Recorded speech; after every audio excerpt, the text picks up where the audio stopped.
Judy Folk, let's talk about it. Yes, Judy Folk, that's a special song on the record for different reasons. First of all, it's written for one of my daughters. It's called Judy Folk, that was the working title because it was a folky song.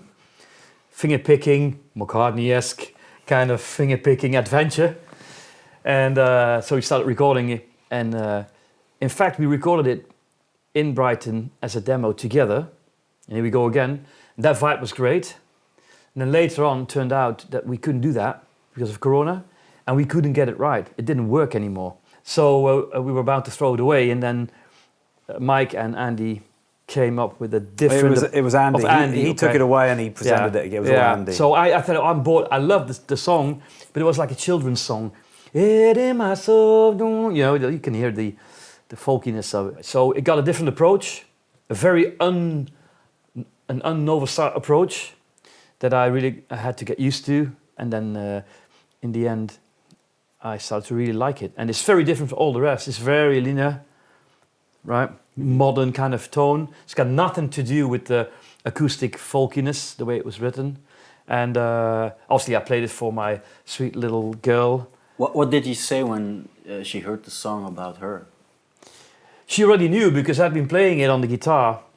I played it for her. She already knew. But then when I was finished, she kept asking. She's a very joyful, sweet little girl. And she kept asking, what about my song? Because where's Daddy? He's in Brighton, coming back from Brighton.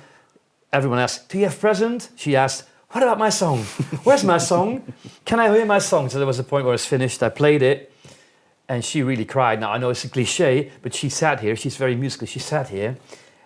And I turned doom, doom, doom, doom, doom. And then the vocal began, and she didn't do anything. And it was finished, and she looked at me, and she started crying. Oh, Dave, that's so beautiful.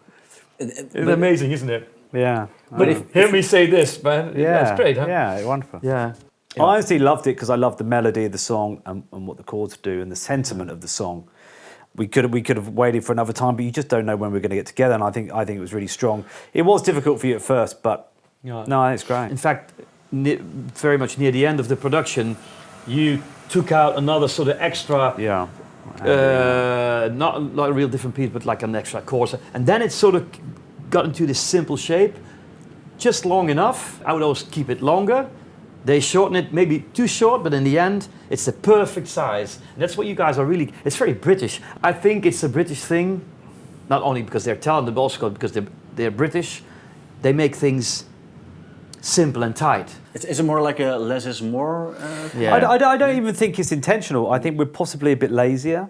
And I think when someone else has written the song, it's much easier to make big decisions like, yes, or don't like that. If we'd have kept it in the traditional sense of the acoustic guitar finger picking and the piano, which is something that you may want to do live or something, then it perhaps would have, because it worked really well, it would have gone on longer. But in this version, with this kind of production, it doesn't pay to have too many bits. No. It was just a decision. It was no kind of like, oh yeah, on this we should be careful. We just came to that result. But that's the in the whole working process of a record. I would have not used it on the record. If I compare it to all the rest, it wouldn't have been strong enough because the rest was already building up to this high-end level. To my ears, everything got twice as good, and this one, sort of in the folky version, it didn't grow with the rest. I still like the folky. I like the folky version. I loved it, but I know what you're saying. But I think, but because of COVID, we went down this one path, and we couldn't be together like we wanted. We wanted to make the record much more live and together. We couldn't do that, so that was. Yeah. But it sounds very different. The sound is very, very different from anything else I've ever done. I really, not only the sound, also the song. And if you finger pick it, you go, oh, that's a nice Novastar song. But if you listen to it like this, the melody comes out very different because of that sort of pulse, right? Yeah.